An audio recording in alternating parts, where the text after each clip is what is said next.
Welcome to this course. So, we are going to do this course in a slightly different way this time because of the audiovisual way in which we are going to do this. Possibly for many of you this might be a new kind of experience.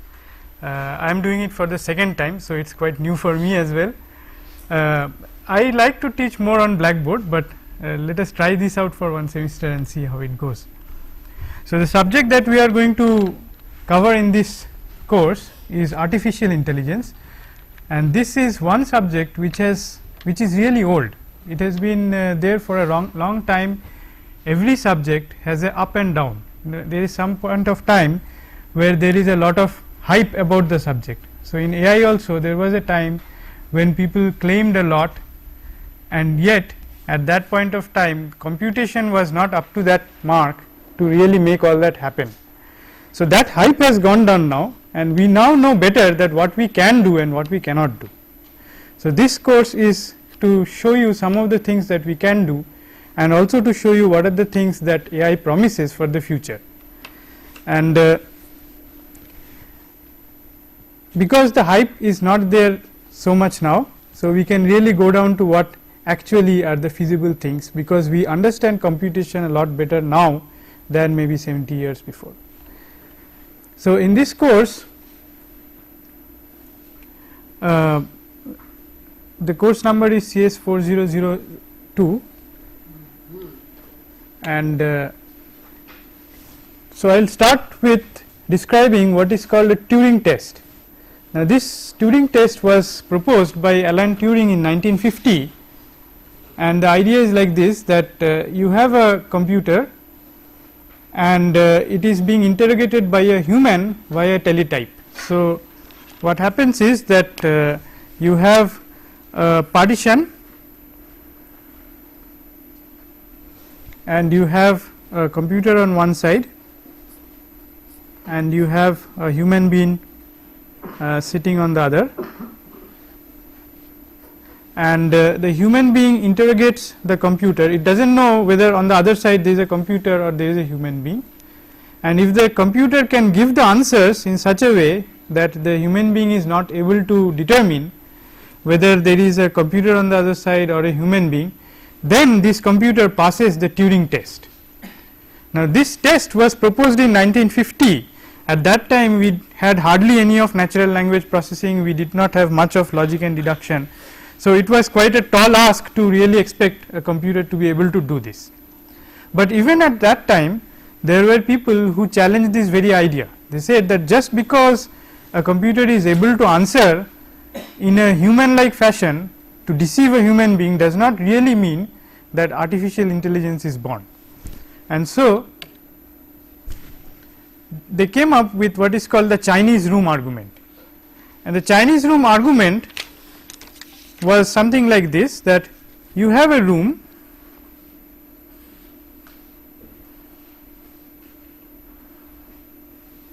inside the room there is an operator who does not know Chinese, but that operator does have a huge volume of Chinese literature. So, what does it have? So, here there is some Chinese people who are sending in some Chinese texts, and what this person does is it just looks up this table, this document, and whatever is written on the other side corresponding to this text, it simply outputs that, and the person on this side believes that the person who is inside knows Chinese, because it is being able to read in Chinese and again produce something again in Chinese, but actually this person here does not know Chinese. So, it is just a matter of translating. So, what was conjectured at that time is there is a lot of translations, automated translations, that a computer should be able to do, and if we are able to do that smartly enough, then it is not impossible to be able to deceive a person. But that is not, that does not mean that the semantic understanding of the language is there with the individual. So, even today when you have a computer translating from one language to the other, it does not necessarily mean that the computer is able to semantically understand the language. So, cognition and understanding is a different thing as compared to simple translation from one language to other. So, let us try to see what are the basic things around which AI has been built. The first thing that people tried to do was to address the problem of automated problem solving.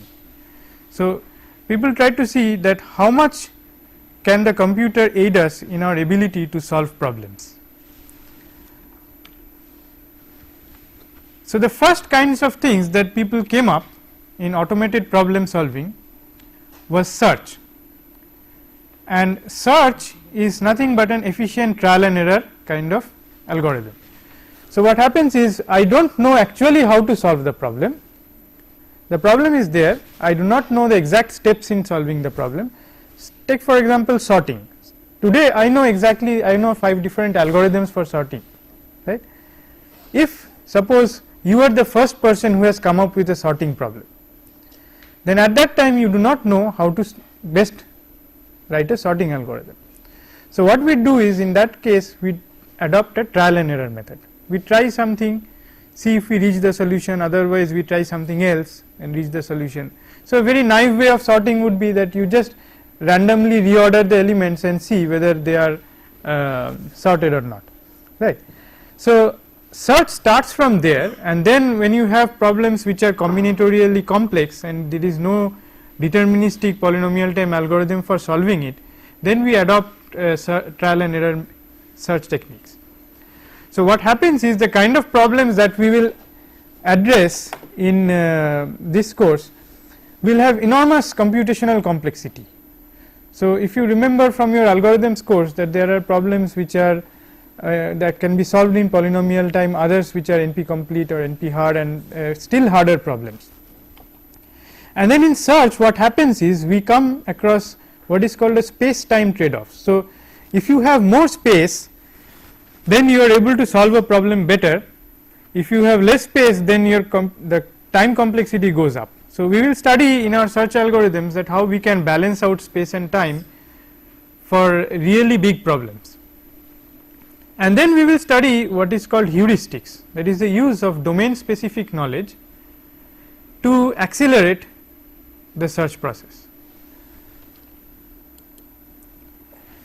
There has been several paradigms of automated problem solvings which has evolved over the past. Some of them are as follows. We have linear programming. Linear programming for a long time was not known to be in P. Then do you know who finally showed that it is in P? There is a Karmakar's algorithm, Karmakar, who showed that linear programming is in P. So, that was the one of the major breakthroughs in computation. Then integer programming. See, these are some of the topics which we do not study as part of the CS course, but we should study as part of the CS course, because these are also very well defined and very efficient automated problem solving mechanisms. Integer programming basically addresses problems which are harder than linear programming, and if time permits we may have a peep into this. You have already studied dynamic programming as part of your algorithms course. This is also useful for solving large combinatorial problems which satisfy a principle of optimality. We will discuss that later. Not all problems are amenable to be solved with dynamic programming, but some of them have a specific property which makes them useful to be solved by dynamic programming techniques. Then we will study a subject called heuristic search, which is the first topic that we will study after this lecture, where we will see how we can use domain specific knowledge to aid this.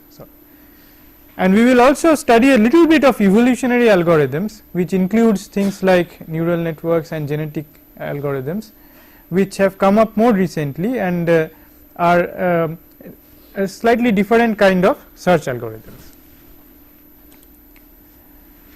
Now, the enormous problem solving complexity rendered most of these paradigms to be applicable to very limited domains when they were born. And then what happened was, during 1985 to 1995, computation became free. So, if you go back to some time before 1985, that is about the time when we were in high school, and then we joined IIT for doing our BTech. So, at those times, people used to queue up in front of the computer center from 5 o'clock in the morning with a pack of punch cards, right, and those were punch cards which contain Fortran programs. So, people used to go and run them, and then if you had printed D0 instead of do in Fortran, then it means that you queue up again next morning at 5 o'clock, right. And then when we joined, the systems were not booting by themselves. So, you had to actually, there was a boot sequence, you have to, there were no microprocessors at that time. So, there were the CPU was a PCB which had a separate ALU and separate components, and you actually had to initialize all the registers and set the program counter and then set the computer running. And we used to crave for learning how to boot a computer, right. So, from that to sometime, if you look at in 1995, there is an enormous change in the amount of computation power that you have on the desktop. So, today on your desktop you have more power than you had on the best computers on that day. So, this has helped us in really being able to solve larger problems, and AI is becoming a reality through this process. But there are other bottlenecks which I will come to. The second thing that we want to do in AI is to be able to use knowledge and to have the ability of deduction. So, here the fundamental question is how to store and retrieve knowledge, and then how to interpret facts and rules and be able to deduce. Now, there is a gap between what we call knowledge and what we mean by realization or understanding. So, I give a example for this, that imagine you are asking a baby to learn colors. See, color is a concept. When you tell a baby that look, this ball is red, it does not know whether it is red because of the shape, because of the weight, or because of the dimensions. It does not know what color is. So, when you say that this is red, it does not know why this is red, maybe it will pick up another round thing and say that is red too, right. So, there is a point of time when parents start getting frustrated and they say that, oh, my child is never going to learn colors, and then one fine day the child realizes that what is the concept behind colors, and on that day it will start citing out all kinds of colors and say yes, this is red, this is green, this is black, right. So, what I am saying is that you can impart knowledge by saying that this is red, this is blue, but then as long as you have that knowledge, it does not mean that you have understood the concept called colors. So, similarly, when we are talking about deduction, you can have lots of data in your hard disk, you can have lots of data in your database, but that does not mean that you have actually learned the rules which govern the domain in which you are reasoning, right. So, there is a gap between this knowing all that is there to know and actually understanding the rules and being able to interpret and use those rules to deduce new things. So, we will see what kinds of logic that enable us to do this. So, we will study first order predicate logic, we will study propositional logic and a little bit of other kinds of logic to see how we can do reasoning with those kinds of logics. Then there is another interesting subject which has come up in the past decade, it is on the logics of knowledge. Now, this is a very interesting concept. This concept is, I am just giving you a glimpse of certain things that are interesting and that may be covered in this course. So, a logic of knowledge is like this, that suppose we take two young children who have come home after playing. So, they have mud on their forehead.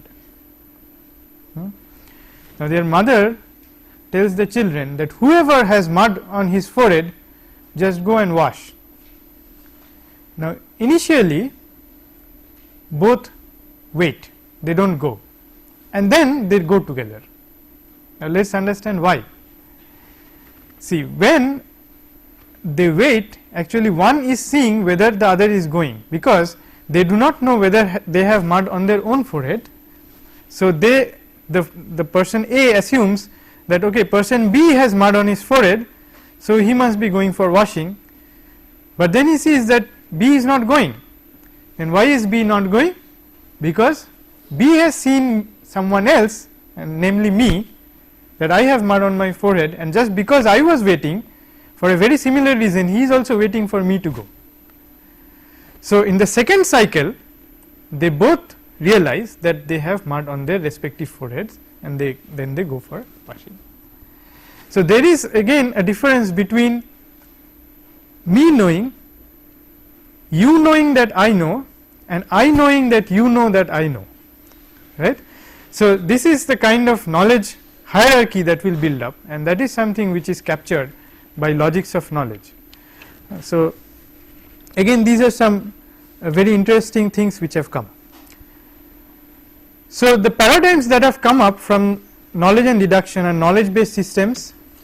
Then there were a lot of expert systems which had come up at some point of time, and we still have a lot of systems which are able to use facts and rules and give you either expert opinion or decision support systems. Then there are automated theorem provers. There has been a phenomenal growth in this area on automated theorem provers, and there are some really good theorem provers which are there on the net. I will give you the links later on, and you can download and try out some of them. Now, in automated theorem proving, what happens is that you encode a problem in logic, and then you try to solve it using the theorem prover. And in recent times there has been some theorems which people could not solve mechanically because of the size of the proofs, and we actually had automated theorem provers doing the job for us. And notable among these is well, it was not exactly done with an automated theorem prover, but one of the automated proofs that we got in recent times was the proof of the 4-color theorem. The 4-color theorem is, you are given a graph, and you are given a planar graph, and you want to see whether you can color it with 4 colors. And it was an open question for a long time that whether all planar graphs can be colored with 4 colors or not, and people could not actually prove that 4 colors are sufficient. And then people devised a way of generating the kinds of configurations through which you should be able to prove whether 4 colors suffice or not, and then this set of configurations start growing. So, you need an automated mechanism of generating them and establishing the proof. So, the initial proof, the computer generated proof, was huge, and obviously mathematicians did not accept it, because they said that if we do not have a way of checking whether the proof is correct, then what good is your theorem proof? So, then actually we have again a class of theorem provers which takes a proof and tries to deduce another proof which is humanly legible. So, they try to club together different steps of the proof and try to give you a proof with shorter number of steps. So, there are theorem provers which attempt to do that kind of thing, and actually even for the 4-color theorem it was brought down to a shorter proof which was then verified by human beings. Another area in which knowledge and deduction is being used to a large extent is formal verification. This is an area in which I work. This is has found a lot of application in verification of circuits, where you have huge circuits of millions of gates, and you have to be able to verify whether the circuit is going to do what you expect it to do, and there are techniques in formal verification which will help you in doing this. So, the main bottleneck that we had in knowledge and deduction was that the knowledge base or the fact base can be potentially very large. If you look at the earliest chess playing computers, they did not have much of a knowledge base, they just did a kind of brute force search. We will study that those kinds of searches that game playing programs do, but later on the more advanced chess playing computers rely on huge databases, huge knowledge bases. They try to use as much of prior knowledge as possible, and this has become possible today to a large extent because storage has become free.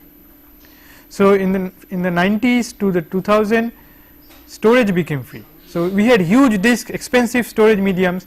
Now, you have huge disks in the size of a matchbox, and they are also pretty fast. So, what is going to happen in the next decade? In the next decade, communication will become free. Now, our main bottleneck is communication. Here, the bottleneck on your desktop, you have lots of space, you have lots of computation, but communication is becoming important because everything you do not have locally. You have the web, you have other kinds of resources all around the world, and communication is going to become free in the next decade, so that next time when your washing machine goes out of order, you do not have to bother, it is directly going to communicate with the dealer and put the complaint, right. So, those kinds of things are going to come, and that is also going to help the AI paradigm to a large extent. The third thing that we want to look at is the ability to learn.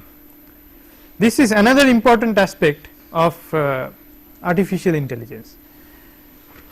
So, there we try to find out that can we learn to solve a problem better. So, we know how to solve a problem, we have device search algorithms, we have deductive algorithms for solving a problem, and then can we slowly start learning the rules of the game, and can we learn to plan, right. So, we are going to study a little bit of learning in this course. Specifically, we will study a little bit of what is called belief networks, and then we will also study some parts of perceptrons and neural networks, and how we learn with these kinds of technology. So, then what is AI? So, what we have seen so far is that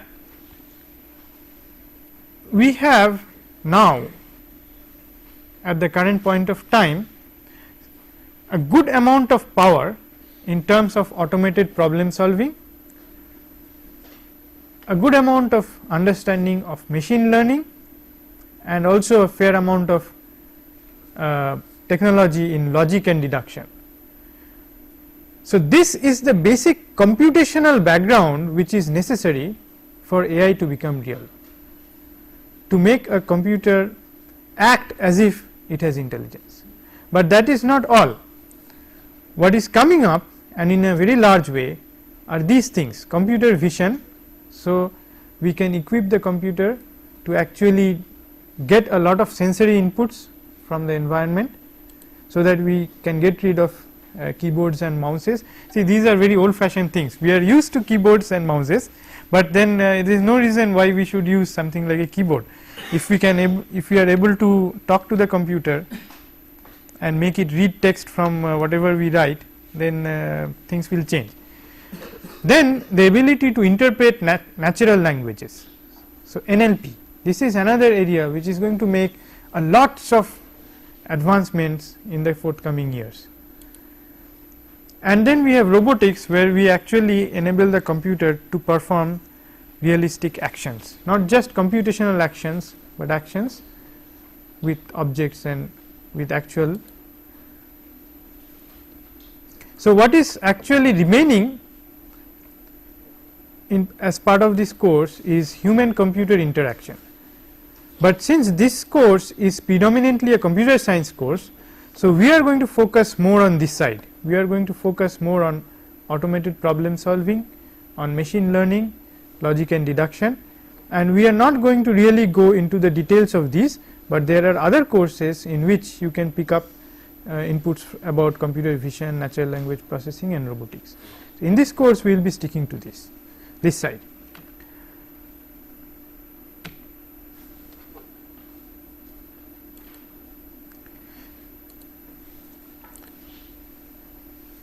So, the fundamental things that we need to have a background on is algorithms, but specifically what we are going to learn from this course is how we can actually express different kinds of problems into our known algorithmic frameworks, and we will learn new algorithms as well.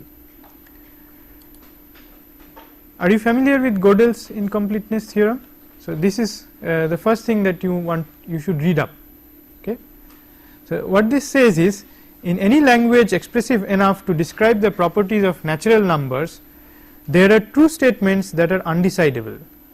That is, their truth cannot be established by any algorithm. So, you are familiar with undecidable problems? Have you done your course on flat formal languages and automated theory? So, Turing machines and stuff like that, you know, right? Halting problem of Turing machine, right? So, we are going to look at some other undecidable problems, like we will see proving first order logic formulas, etc., where you have undecidability creeping up again, and we will see that how this theorem, Gödel's incompleteness theorem, is actually an encompassing theorem which says that if you are able to express the properties of natural numbers, then this logic which is able to do this will contain statements that are undecidable, right. So, you cannot have a prover which will be able to do everything, including reasoning about natural numbers, right. So, there will be some unsolvable things, but the ball does not stop there. So, we have to still solve those problems. So, we will see that how we can get around some of these problems and still be able to do things from an engineering point of view. Then we have the Churchturing thesis, which was proposed in 1936, which says that the Turing machine is capable of computing any computable function. Now, this is the accepted definition of computability, and there is no real reason why computability is defined in this way, but that is what we have done so far, that we have actually defined computing in terms of the computability of Turing machines, and that is the accepted definition with which we will go. And then another important thing which affected AI in a large way was the notion of intractability and NP completeness and the concept of reduction. Now, if I have a problem P and I want to show that this is NP complete, I have a problem say P1 and I want to show that this is NP complete. What do I have to do?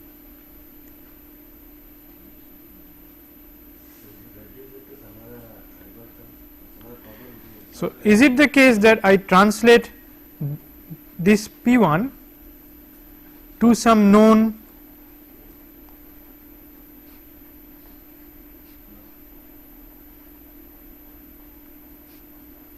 is this what I will do? Reduce, translate P1 to some known NP complete problem? Yes or no? How many say yes? Right, it's exactly the other way around. What we need to do is we need to take an NP complete problem and then reduce that to an instance of P1.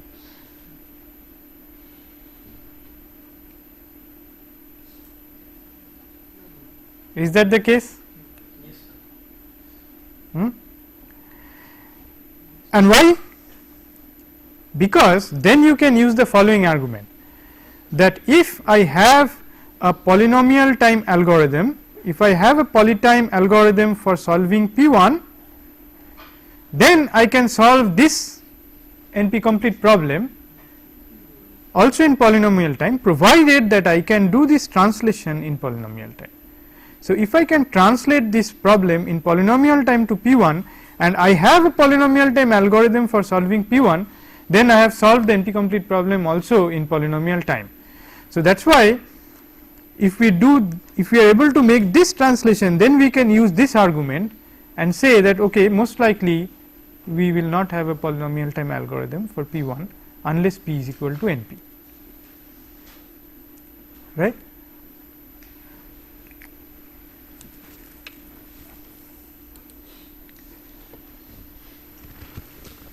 So, the course outline is like this, that we start with problem solving by search, then under which we will look at state space search, problem reduction search, game playing, etc.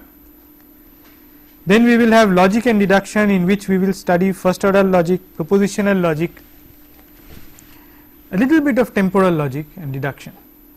Then we will have a chapter on planning. Then we will study a very interesting area of reasoning under uncertainty, where we will have to deduce, but then we are not 100% sure about the facts, we are not 100% sure about the rules. So, we have to perform the reasoning knowing that the knowledge and the facts that we have some associated probability with them.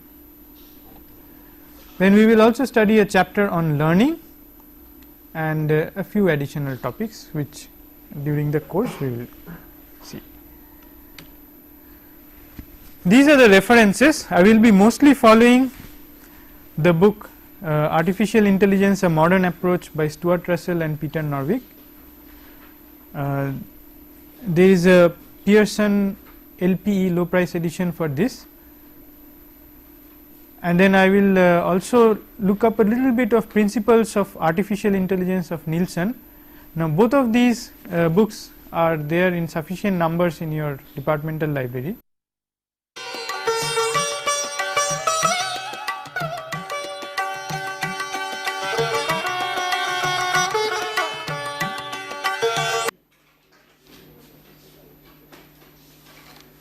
So, today's class is the first chapter that we are going to take up in this course. The topic is problem solving by search. Slides please. Slides.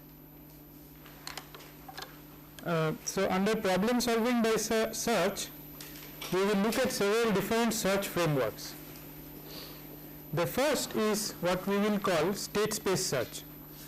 So, here we will see how a real world problem can be mapped into a state space, and then we can have search algorithms for searching out the goals in the state space. So, under this we are going to look at two different types of search, namely uninformed search or blind search. These are search problems where we do not know any domain specific information. So, we have to search without any additional knowledge. And the second thing will be informed or heuristic search, where we will have functions to guide the search procedure, and we will also study some algorithms for informed heuristic search. The next topic that we will study is problem reduction search. This will be done in the next lecture, and this will talk about problems which can be decomposed into subproblems in a flavor similar to dynamic programming, except that we will try to understand through search how best to solve the problem. So, take for example integration by parts. You remember integration by parts? So, we can solve the same problem in different ways. So, we will associate a cost function with every kind of solution, and then try to see what is the best way to decompose the problem into parts and solve it the best way. Okay. So, that is what we will learn in problem reduction search. And finally, we will have a look at game tree search to give you an idea about how chess playing programs work. So, we will have a few lectures on searching game trees and see how you can do optimization in the presence of an adversary. And I will briefly touch upon some advances in the search area, which is mostly research done in our department by our AI group, and this is on memory bounded search, multi-objective search, and learning how to search. So, these will be, I will just briefly touch upon what these topics are. Right.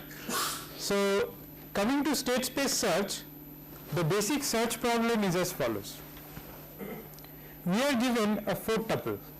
The fourth tuple, the first is S, which is the set of states which is implicitly specified. Now, this is very important.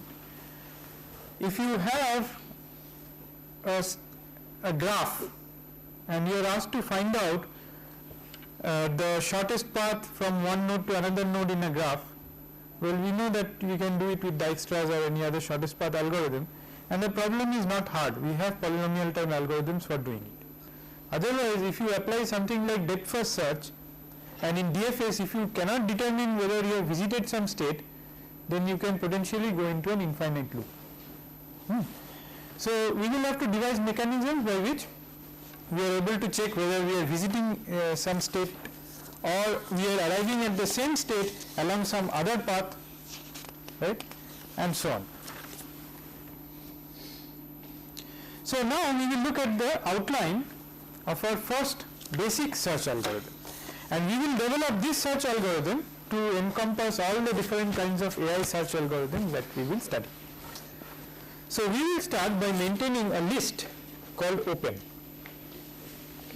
This is a term, this terminology of a list called open was devised many decades back, and so we will continue with the same names and jargons. So initially our list open will contain the start state. This is the first step, initialization. Then we have one termination criterion. If we find that the list open is empty, then we will terminate with failure. Right? Let us look at a little bit more, then it will become clear. Third step is we select a node n from open. We select any state n from open. And then we check whether n is a goal. If n is a goal, then we have found a goal, so we terminate with success. Remember that our objective is to start from the start state and find a path to a goal state.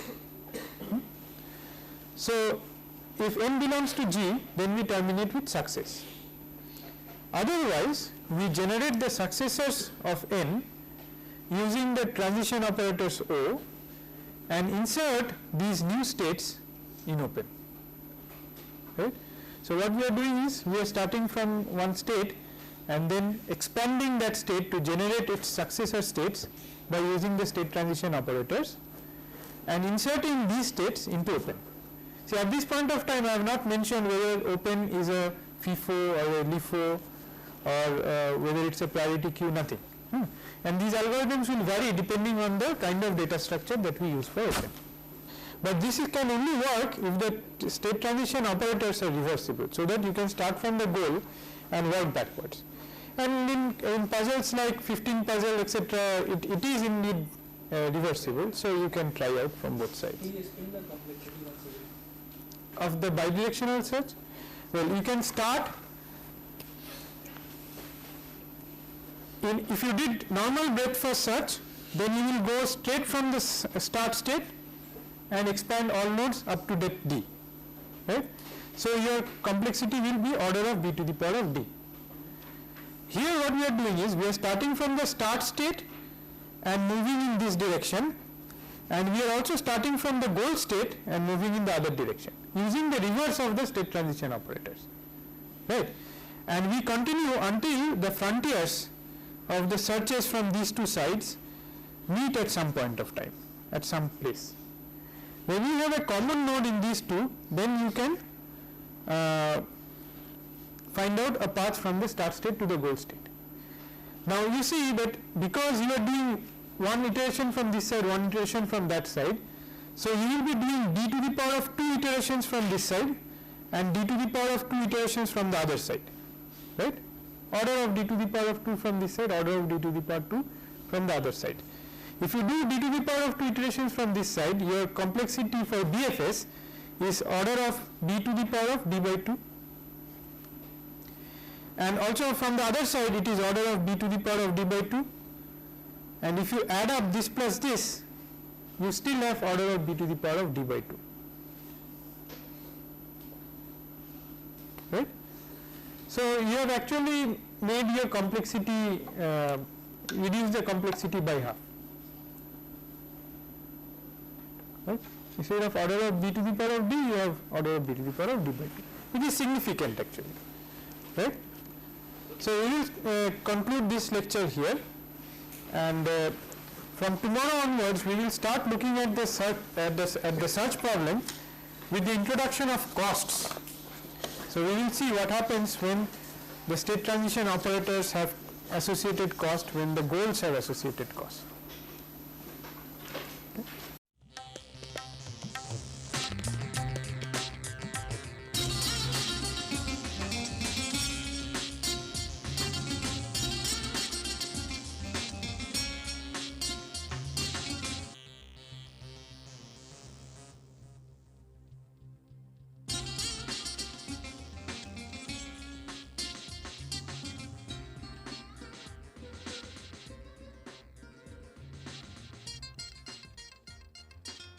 1951.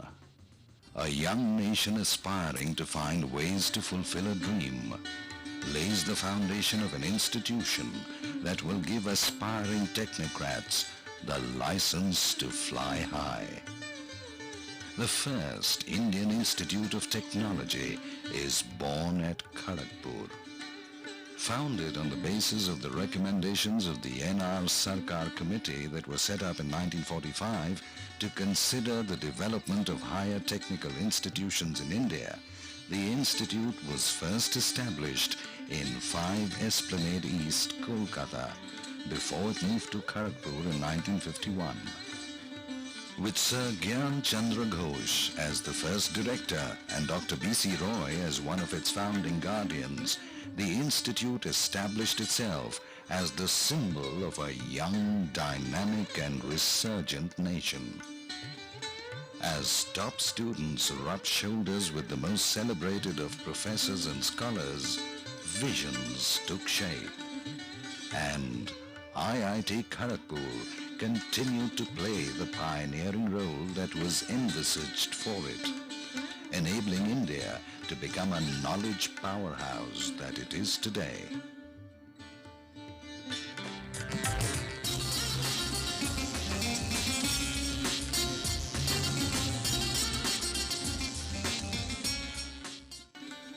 At every stage of its evolution, IIT Kharagpur remained ahead of its times. It provided the best of facilities for the budding technologists, helping them shape their own as well as the nation's future. Indeed, today IIT Kharagpur has blossomed into a time-tested, venerable institute of learning. With the rich experience of converting individuals into brilliant professionals through 50 glorious years. As you cross the campus gate, you feel the distinct nip that is IIT Kharagpur. The spirit of objective inquiry and lateral thinking hangs heavy in the air. The modern township-like campus of IIT Kharagpur, set in sylvan surroundings, is self-sufficient in all respects. From modern banks to the good old post office, from vast playgrounds and well-equipped gyms to modern auditoria and open-air theaters, and from the quiet fiber-optic linked residential quarters for the faculty to the web-enabled hostel rooms for the students. At IIT Kharagpur, lush green bowers of tranquility coexist with smart cards and ATMs. Spread over 690 hectares of sprawling cyber habitat, 120 kilometers from Kolkata, IIT Kharagpur is one of the largest network campuses in Asia. Just the academic complexes itself spreads over a built-up area of about 2 million square feet, of which 150,000 square feet is the new complex that commemorates the Golden Jubilee celebrations. And that's not all. It is the only IIT to have conquered territory beyond its own through cutting-edge courses offered in its extension campuses at Kolkata and Bhubaneswar. IIT Kharagpur is not just about its large campus, but its diverse range of activities.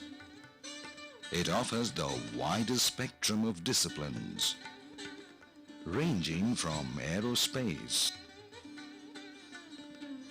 biotechnology,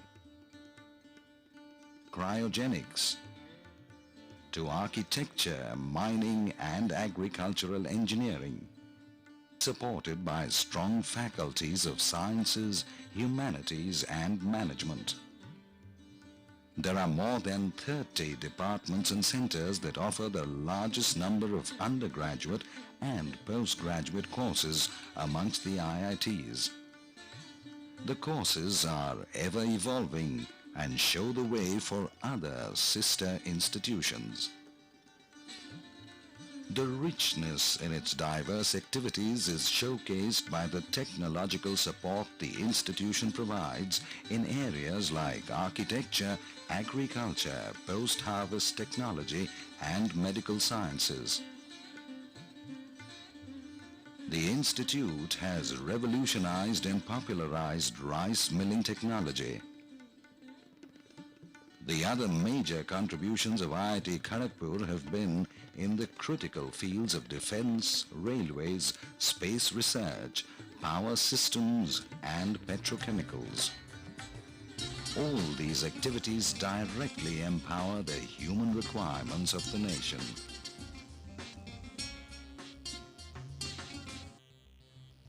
Advanced facilities at the institute make it possible to undertake cutting-edge research and service-sponsored research projects.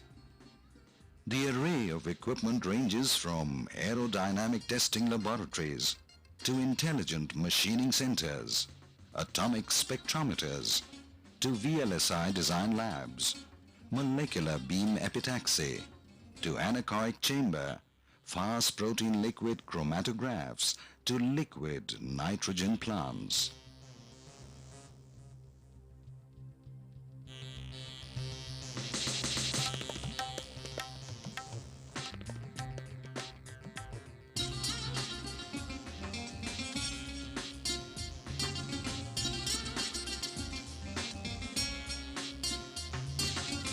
The cutting-edge technologies are at par with the best research facilities across the globe.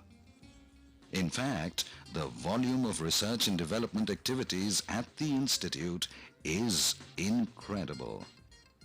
In terms of the number of patents it owns, the volume of industrial consultancy it provides, and the revenue that it earns from all these make IIT Kharagpur a class apart and strengthens its position as the true pioneer in technological education in India.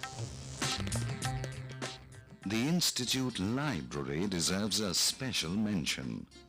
Fully web-enabled, it is one of the largest in Asia with over 324,000 volumes of material, including books, videos, microfilm, and patent documents.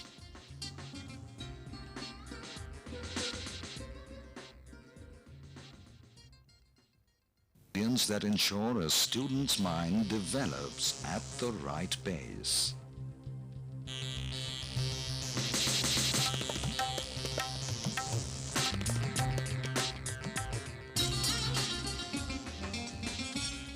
Along with its strong sense of academics, which is ensured by a strict selection process, life at Kharagpur is a celebration of, well, life.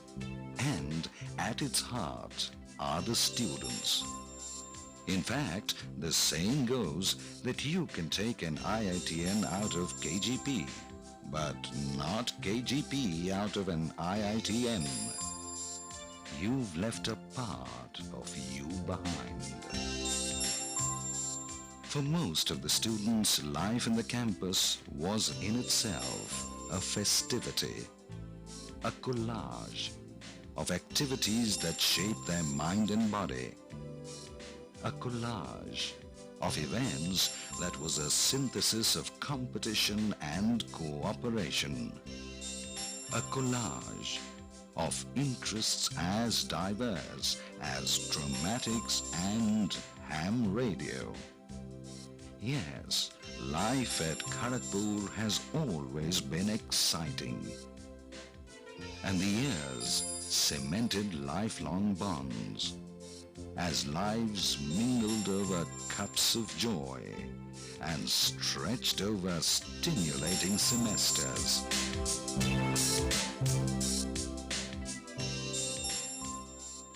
The halls, with their blocks and wings connected by charming catwalks, remain ensconced in their own world, a collage of memories. Infrastructurally adequate, architecturally meticulous, and holistically inspiring, where students, wherever they might be from, invariably come into their own, developing their individual talents, honing their skills to take on challenges with confidence, so they can move ahead in fulfilling their dreams. What makes IIT Kharagpur so unique is its environment. Undiluted by the diversions of metropolitan surroundings, the close-knit campus life enhances the entrepreneurial and innovative spirit of the achievers-to-be. In an environment that is so stimulating, it is only natural that down the years, IIT Kharagpur has consistently produced well-rounded individuals. Many of them are celebrities in their own right. Holistic grooming has had a lot to do with this.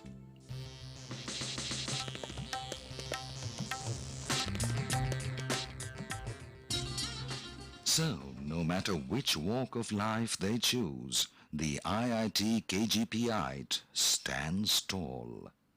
And so does the institution that bred him, in majestic splendor. The alumni of this institute command global respect. Their distinguished presence at the helm of global giants is a matter of national pride. For the students of IIT Kharagpur, it is impossible to erase any scratch of memory about their alma mater. In fact, some come back to invest sentiment, pride, and money, to see the institute they call home rise to even greater heights, structurally, functionally, as well as holistically. Their singular aim is to make IIT Kharagpur an institute whichever way you look at it, par excellence. A man's journey into quiet accomplishment and the Hall of Fame starts with the right step. And the training and placement cell of IIT has been the efficient facilitator in this regard for over 30,000 graduates. Having placed more than 95% of its students in a wide range of industries consistently for over 2 decades, it is no wonder that the institute is the most preferred campus for technical recruitment of quality manpower. With infrastructure like industrial power and communication facilities, in addition to its excellent research and consultancy facilities, STEP, or Science and Technology Entrepreneurs Park, aims to assist the budding entrepreneur into a successful adventure capitalist, guiding him right from the concept, institutional financing, production, leading up to the launch and marketing of the product. With its rich pool of talent and excellent infrastructure, it is no surprise that through the last 3 decades, IIT Kharagpur has developed strong liaison with the industry. SRIC, or Sponsored Research and Industrial Consultancy Cell, was formalized as the Special Industry Interaction Cell in 1982. Devoted full-time to handle industrial projects and consultancies, hand for deploying and propagating intellectual property. Successful sponsored research projects straddle a wide spectrum, ranging from computers, communication and biotechnology to robotics, photonics, and food processing.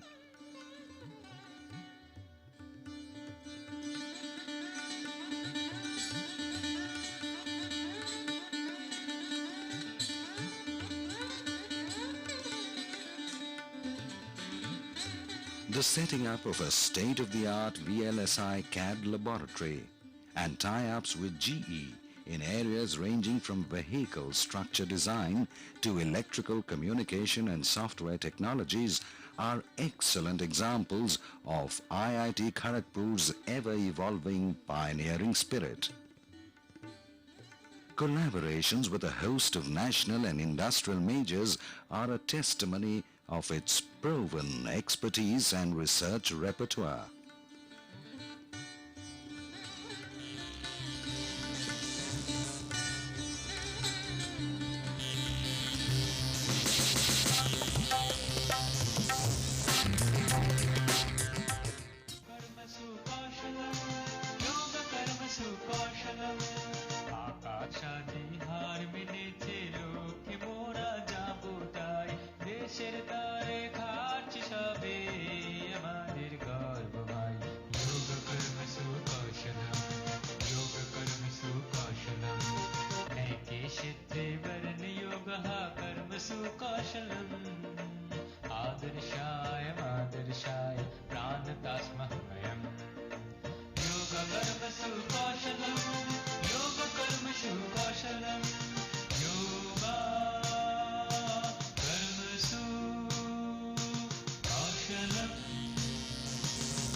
Indeed, in this golden jubilee year, as the celebration continues, Pandit Nehru would surely have been a proud man today. For him, IIT Kharagpur was always more than just an institute of technology. In his own immortal words, it is indeed a fine monument of modern India.